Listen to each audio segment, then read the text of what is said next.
Guys, the audio's been recording, and I love it. How much do you love it? I love it so much that I'm going to put it up on Patreon for all the patron peoples. Hi, Patreon listeners. Hello. You guys are great. You're the reason we're here. Hope Yep. you're having a good day. Hi, YouTube watchers. You guys are great. You're the reason that we're here. There is no conflict of interests in this program. Guys, what's this program called? Anime. FMK. That was so good. We shouldn't have rehearsed it because No. that would have made it worse. Yep. Guys, how was your week in anime?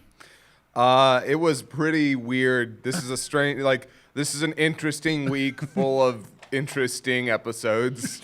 Yeah, interesting is, I think, the key word here. A lot of switch ups for stuff and stuff I wasn't expecting left and right. A lot of really cool things. It was cool. I enjoyed it. Fun session. Yep. Well. Speaking of switch ups, last week in Garo was all action all the time. This week, very much the opposite. In episode 9, Garo Vanishing Line, the episode opens at Kung Fu Action Nun's funeral. The Russell City skyline shows the damage from Sword's fight with Discount Vicious. Sword is ordered to take Sophie west to the presumed site of El Dorado. On their travels, Sophie heals a wounded deer and deals with her grief for Kung Fu Action Nun. And yeah, geez, talk about being blindsided by a switch in tone. This was very somber, not a whole lot of plot, no action whatsoever, but very much like a deep breath after the action fest of last week. And I'm curious to hear, Kieran, did you feel it was effective? I actually did. I really enjoyed this. This is what I actually wanted more of. I don't know. It was just Garo keep just switching up on me. Like I said, man, I want some more action. Then I get it. I'm like, no, I don't. Garo, you know what I want better than I do. I want a road trip that has an insert song. That was just. It was really cool. They really switched it up. Not what I expected at all from this show. It was a very dynamic episode, and it was cool. Speaking of switching it up, I just realized something. We're going to need some cards if we want to hold them up. Yeah, so... yep. Well, because we fucked up, but while our lovely camera person goes and gets those, how'd you feel about that? I actually really dug on this episode in terms of its tone, of its delivery, of its, it's kind of interesting because out of this show, what I want primarily is action. I want this to be an action show, and the story has been very perfunctory to me. Yep. The characters are all very two-dimensional, so... It's been difficult for me to kind of get into these somber moments, into the idea of these characters having more than one emotion. But this did a very good job. Also, I've gotten better at telling when there's going to be an insert song. I'm like, this is an insert song. I'm just waiting for the singer. But yeah, no, I like you, I dug on this. And I was right. I knew this was going to be an episode for reflection, to calm down. And it did that very well. The deer was a fantastic analog. Well, I did not have that same confidence that this would be a somber, reflective episode. I'm glad it was. I thought it worked. A lot of fiction does this thing where a character will die and everybody moves on ridiculously quickly. Luke spends more time grieving for Obi-Wan than, the people who raised him from a child. And I've got a big old softy in my heart for, shows that deal with human emotion like humans have, and Sophie is the only character I give a shit about, and this did her right. So guys, get your cards ready. I'm going to go ahead and flip the script again. I'm going to fuck this show. It's bringing it back. I'm going to continue to fuck this show, if not only because it has tons of scenes of Sword and nothing but his underwear. I know what I'm about. Man of taste. Also gonna fuck it. This really changed it up. I really enjoyed the song. I liked how it played with silence in a way. I really enjoyed this episode, and it just really changed the pace. It was a lot of fun. See you later, Lucy. Yeah, geez, out of all the shows to get the trifecta for a somber character episode, would not have pegged Garo. No. But speaking of somber characters, there's a bunch of them in Inuyashiki. In this, the 8th episode, the SWAT team attacks Shion and Gram's apartment, fatally wounding them both. Hiro flies the two of them to safety, heals them, and flies away, tearfully apologizing. A news report reveals that an asteroid 5 times the size of the dinosaur killer is approaching the Earth. Inuyashiki's daughter, Marie, or Mary, spots him talking with Ando and tails them to a hospital where she realizes that Inuyashiki has been the one healing the sick. Hiro takes revenge on the police, killing everyone in the police station and battling a huge SWAT team out in the street, and Inuyashiki appears to hear the battle off in the distance as the episode ends. So back to form, back to cramming just as much plot and action and character into 22 minutes as possible. Like, that felt like a long plot summary, and I feel like I just barely touched on a lot of stuff.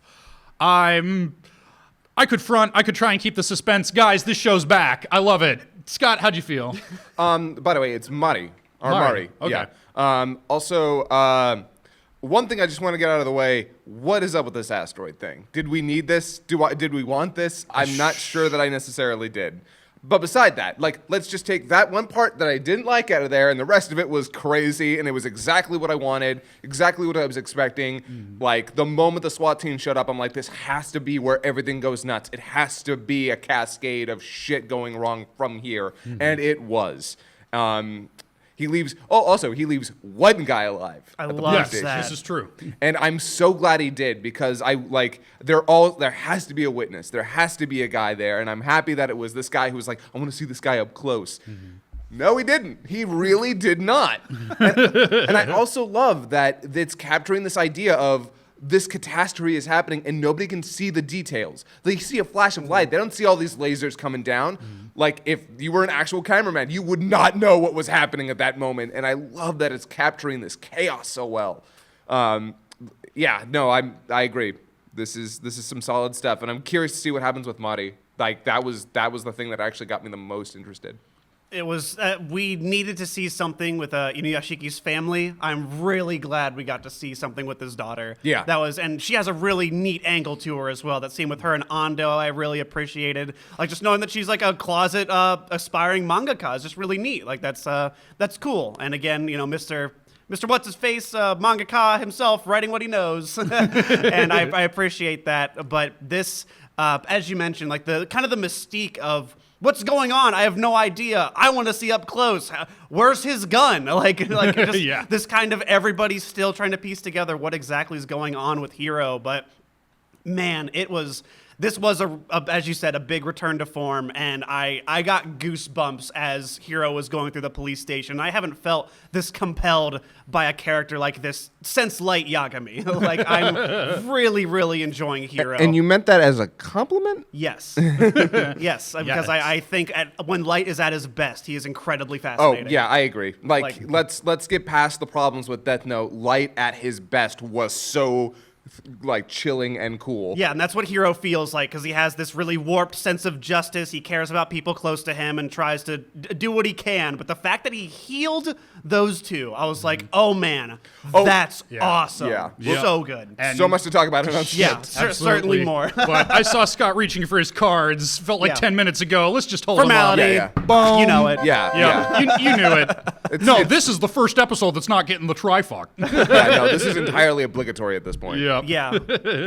After a bit of a trepidatious switch in the last episode, this was whole hog what we needed. I wonder if they meant it to be such a not a bait and switch, but like, are they alive? That was terrifying. I mean, we can get more into that in unsnipped, but I think that was fully intentional. All right, let's get to the rest of the shit. Yeah, let's talk about all this other bullshit so we can get to the good stuff. Let's see if it was intentional that King's Game, the animation, episode 9 was horseshit. In episode 9, Teriyaki gives 4 nigga points to Psycho Chick and 1 to her friendo. Psycho Chick passes, then everyone else passes all the way down the line to friendo, last in line. Psycho Chick tackles friendo and breaks the fingers on her right hand, and nobody stops her because reasons. Friendo gives her positive points to Psycho Chick, saving her life. That night, Teriyaki dies because Psycho Chick used his phone to block the king's number. I hate the show with the fury of 1,000 burning suns. Scott, how you feel? Okay, so there were 1 or 2 things this episode did right, aka with the whole blocking the number. I thought that was actually really clever and really dark. Like, if we're gonna have a villain, that was a good move on her part. Like, I'm gonna give it that because the rest of this episode is terrible bullshit. I like to lead with the things that I like before I go into the rest, because why does nobody stop her? Why did nobody stop her? Everyone knew what she was about to do, and oh my god. And secondarily, this show is oddly mean-spirited with its characters. Like, I like it when it's crazy and funny bad, but this just delved into that, like, unnecessarily. I don't know. I don't like this. Again, it's just a step down from the last episode, and it already got the kill from me. So, Kieran, you've been the one saving this show a couple of times now. You and the wheel are the only people who like this show. Well, you know what? If that's my only solidarity, I'll take it. This, as you said, this show is incredibly mean-spirited, and this feels in a way that is less fun than the like 80s slashers of its ilk, of just everybody like terrible teenagers that you want to die. This feels less like that and more like just somebody had a really bad time in high school, I think, and this is kind of their way of like venting a lot of their frustrations. I don't know. There were two scenes that had me almost crying laughing. And I did not watch this with friends. This was alone. So I did not have the benefit of having a friend there to balance the terrible watching experience. But I'm convinced that these kids are actually in purgatory because we have yet to see an adult. And even when they go to the hospital, it looks like the hospital's closed because all the lights are out. All adults in this series played by a muted trombone. I don't know. It had that one scene at the very end that I thought was really good, but ultimately it's just insufferable seeing nobody do fucking anything. Like, no character has any drive to do fucking anything. And Nope. Guys, let me start with the things I like about this show, okay? The opening song is catchy, and it might die. That's the other thing I like about this show. Scott. Yeah, I mean, everyone knows that I've wanted to kill this show. Even the little things that do get that laugh out of me are drowned out by stuff that I can't stand. Kieran, we're lubed up. You gonna fuck us or what? You've been fucking us so hard. You want to bend us over and fuck us again? Is that what's happening? I've been deliberating so hard on this one. Hard on. Use your heart. I'm fucking it. Yeah. Your heart's bad. That's a bad heart. The thing is, You're a bad person. I'm a bad person. I need to see this to the end. And I feel like we're all kind of like suffering together in our own little King's game. And just maybe one of us will end up actually killing the other person. And that's what I really want to see. I want to see how many fingers I have to break to get somebody punished. Oh. I have a fun time, and I like us having a good time here. That's what I'm looking for. You're not acting like it. Okay. I'm not even mad. I mean, you'd think I would be, but I look forward to watching it every week. That's all I'm going to say. I do look forward to King's Game. Well, you know what? That's a double kill down for... Yeah, that is a double kill. The show that would not die. We'll see if it dies this week. We'll see if Kino's Journey does anything for us this week. In this episode 9, Various Countries... In a series of short vignettes, we see a group of bandits, a country with a point system for good and bad deeds, a country of clueless chefs, a country where people hang their wishes on a Buddha statue's beard, and a country of neuralizer enthusiasts.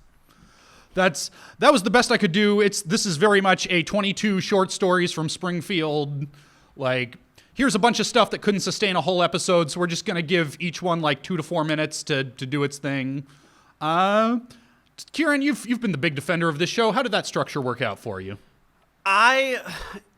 In one hand, I really enjoyed it because it skips straight to the moments that I find the most fascinating. We get instantly to the kind of the ramifications of things. Like, instead of going into, okay, we get to the country, we have to have a bit of back and forth, figure out what they're about, have some conflict, and then resolution, maybe, and then we're gone. This skips straight to here's the cool thing. And I kind of appreciated that. On the other hand, I was not feeling this one. I really didn't enjoy the shorter style. I feel like this could have been embellished a bit further. I felt like I liked what it did with the visuals, but I was really not feeling this one in particular. I was kind of, I don't know, it kind of left me feeling a little blasé about it. I'm kind of in the same vein as you. Like, don't get me wrong, the fried chicken stuff was actually pretty funny for me. Kino's fried chicken KFC, that's actually pretty cute. Yeah. And just in terms of like the kind of humor that this show usually leans on, I was pretty okay with that. All these emphatic chefs going all out about this terrible chicken.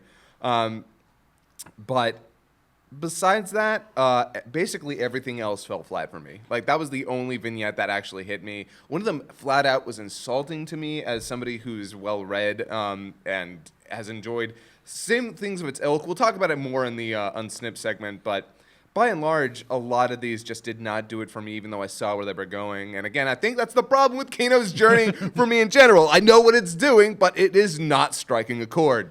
Yeah, I think this was very much the show itself in miniature. Like, here's your mixed bag. Here's a bunch of little standalone stories. Some work, some don't.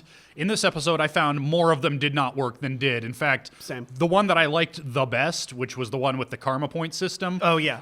probably could have been its own episode and would have been better for it if Agreed. it didn't have to share Yeah. its screen time with all these others that I just don't really give a shit about. So Yeah, I agree. I'm killing it again. That it? That it? Yeah. Again, Kino's journey this continues to not do it for me. So, I mean, look, it's not the worst show on this list by far. Like, honestly, it's gotten a couple of legitimate fucks from me, but I'm killing it too. Oh, damn. yeah. I feel like this, I can go more to this in Unsnipped, but I have given this show a lot of chances for like doing the things that I really, really enjoy. But this one, as you said, this was the entire show kind of encapsulated in 20 minutes. And it really highlights the problems that it has with its delivery. And just knowing that there are light novels and another series out there to experience, I just don't think this is the way to get into it. Yeah. I think it has a lot of stuff I love, but I think those things are in spite of this adaptation.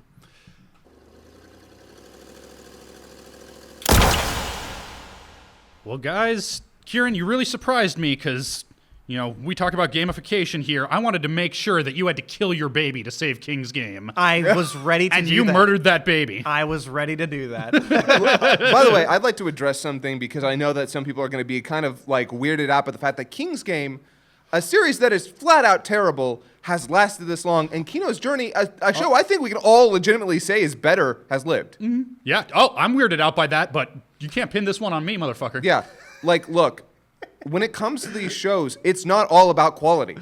Quality is not the thing that is always going to win out here. Some things that are worse are going to live by the fact that some of us get more enjoyment out of them. And we're honest about that. Like, when you get our opinions, it isn't just skip to the end, get the rating. No, we say this is bad, but god damn it, we're laughing, we're enjoying it. And like, look, if I had to be honest with you, I'd rather watch King's Game than Kino's Journey because one is infuriatingly bad, but the other one is boring. I will tell you how wrong you are in Unsnipped. And that, you know what? That is ultimately fair, and that is what you're getting from this show. You're getting alternate perspectives. Once you learn us and what we like, and if you identify with any one of us, maybe you'll find something that you like. You'll know what you want, and we'll tell you. Hey, you know, that is fair. I totally agree with you. Find someone that you really jive with. You know, you might like my taste, you might like Ben's. You know, I think that's what I enjoy here. And yeah, exactly. I look forward to King's Game more than Kino's now. Guys, let's talk about something that unless we get another real crazy upset here, let's talk about something we can all enjoy. Yeah. Or at least something we have all enjoyed so far. Recovery of an MMO Junkie, Episode 9. Sakurai can't fight this feeling any longer, and yet he's still afraid to let it flow. What started out as friendship has grown stronger, and he only wishes he had the strength to let it show. He tells himself that he can't hold out forever, and yet there is no reason for his fear. Oh, sorry, that was something different. Morioka and Sakurai apologize to each other the correct Japanese amount, then agree to continue being online friends. Sakurai interprets this as Morioka rejecting an offline relationship and is depressed. Koiwai engineers another chance meeting between the two of them, but Morioka's insecurities increase their awkwardness with one another. After they get caught in the rain, Sakurai invites her to dry off at his place in a scene that captures that special blend of sexy and awkward, now known as Socksword. Socksword is my favorite butler name now. I'm sorry. Socksword.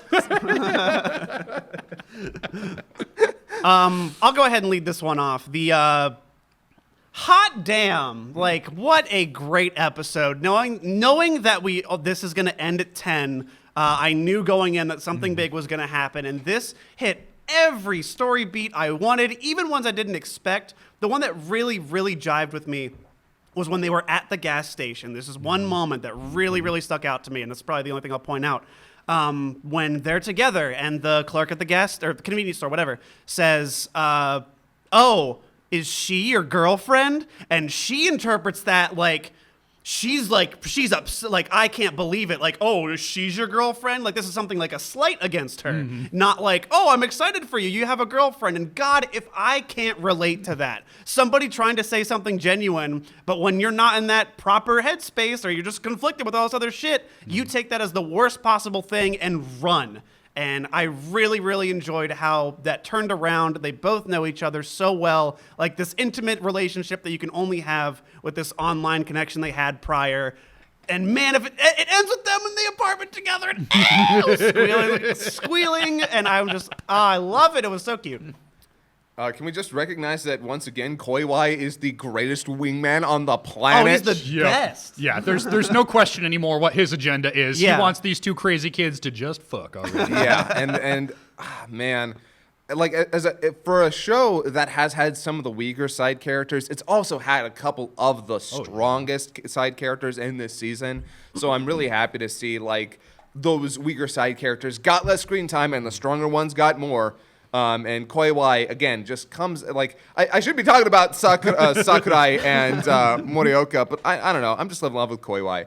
I am happy to see that their relationship is very believable, and there's enough conflict with their personalities for this to be kind of like, oh, come on, guys, you can do it without it crossing over into that, okay, come on, get to it, guys, territory. Yeah. Because I feel like with these shows, oh my God, it is so easy to get frustrated to the point where you stop caring about like if and you're just getting to the when.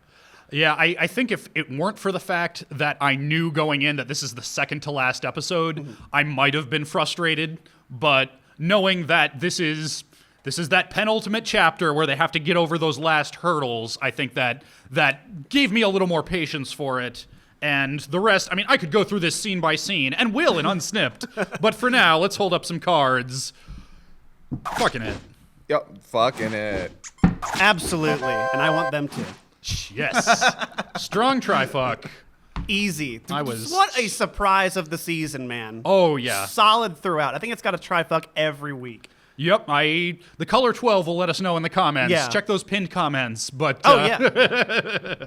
But in the meantime, speaking of people who can they fuck already? I'm not even sure how that works. Ancient Magus Bride. In episode 9, Elias has been sequestered in his room for 2 weeks following the confrontation at the churchyard. When Shisei enters his room, he is in a monstrous form and says he can't control his body very well. The next day, he is missing, and Shisei and Ruth, searching for him, encounter an elderly neighbor being haunted, yes, he's being haunted by that vampire, by a fairy vampire. Is it Sith? S-I-D-H-E. I think it's Sid? Sid? It's like, I don't know. It's a weird sound. Gaelic. Yes. No, Gaelic. No, it's a Gaelic. Yep, that Gaelic vampire being haunter refuses to suck his blood. Chisei finds Elias in the sacred grove north of the house. As the episode ends, they receive a message summoning them back to the land of the dragons. And as is usually the case in this show, a list of things that happen doesn't do justice. This felt like 2 episodes, my God. And yet not a whole... yeah, I mean, the whole vampire thing, that could easily have been a whole episode. I'm glad it wasn't. Yeah. Because it could have felt stretched thin, and instead it felt like as a B-plot, I thought it was perfectly situated. Lots of Chisei kind of considering herself and her place and her relationship with Elias and what she's doing with her life, which I appreciated. Kieran, how'd you feel? I really enjoyed, for as much as I disliked episode 2, I loved Angelica, I think her name is. Yeah. Showing back up. I've just been calling her Cora. I loved her showing back up and, kind of pulling out that root that has been buried at the start of the show of, are you being a little too dependent? Like, are you really kind of getting to that self-actualization that we know that you kind of need to in your position? And she kind of like snaps, and it was really, really, it was compelling seeing that actually come to light, because this is some kind of like subtext we were talking about. Yeah. And I'm happily surprised that the show actually openly addressed it. So that gives me hope that we'll actually get those concerns we had in like our first week talking about it. I think they are going to get to that later, which is really, really, it's comforting knowing that they're going to get to that shit. And B plot was super cool. Love the vampire. Again, solid show. Good stuff. Am I the only one who got like some, like, I don't know how to put this. The vibe when she goes into the room with him is oddly like, oh yeah, aggressive, and like the tone there is like, I don't know, it's heavy. It's this heavy tone, and there, like, she looks at his body and she's not scared. It's very interesting. I like I like the feeling that the show is going in terms of the tone it sets between the two of them, and. Although it was a little interesting, and I was wondering if the show was contradicting itself when Angelica, in one scene says, "You should depend on your neighbors," and in the very next scene is like, "Aren't you being a little selfish?" And I was like, that was an odd juxtaposition. I feel like it was worded a little oddly. Maybe it was something. And she uses the same word. You should depend on your neighbors. Aren't you being too dependent on Elias? Mm-hmm. Yeah, maybe it was something with the subtitles. Maybe it was not worded exactly the way it was supposed to be. It just felt a little odd to me. But both of those statements felt true. On one hand, she's taking a lot on herself when it comes to the people around her, except for Elias. But with Elias, she's not working very hard with him. Mm-hmm. So I feel like she could probably be going to him a little bit more and trying to be more forward with him, and we see a bit of that, and it's good. I'm glad that she's trying harder with him, and that's a positive for me. Well, I'll have a whole lot more as usual in the unsnipped segment, but for now, let's hold up some cards. Kieran, start us off. I love what this show's doing. Continues to be entrancing and magical. Absolutely fucking it. Yeah. Again, gonna keep fucking this show as long as it keeps along this track. I feel like it's reached a steady, like, this is the baseline that we can expect from the show, and that is great. I love it. Yes. I'm fucking it. Well, guys, no, just kidding. That's a try-fuck, surprising no one. Yeah. And we will surprise no one when we tear into this stuff, when we get down into that nitty-gritty over there in the unsnipped segment. But in the meantime, guys, we're gearing up towards the end of this anime season. Next week is going to be the final week for MMO Junkie. Yeah, man. That's so weird. Then we got another episode before we break for Christmas, and then as soon as we get back from Christmas break, we're going to be having our season finale. Each of us choosing who we're going to marry. Yeah. Spectaculousness. But, oh, man. Yep. This has been a ride, gents. This really has been. Yeah, it's been insane. I'm so glad, when we, I'll save my feelings for this show until the end, but I'm super happy with how things have been going. Absolutely. And I'm super happy that you've all joined us here today, and I hope you'll join us again next week. See you guys later. Later.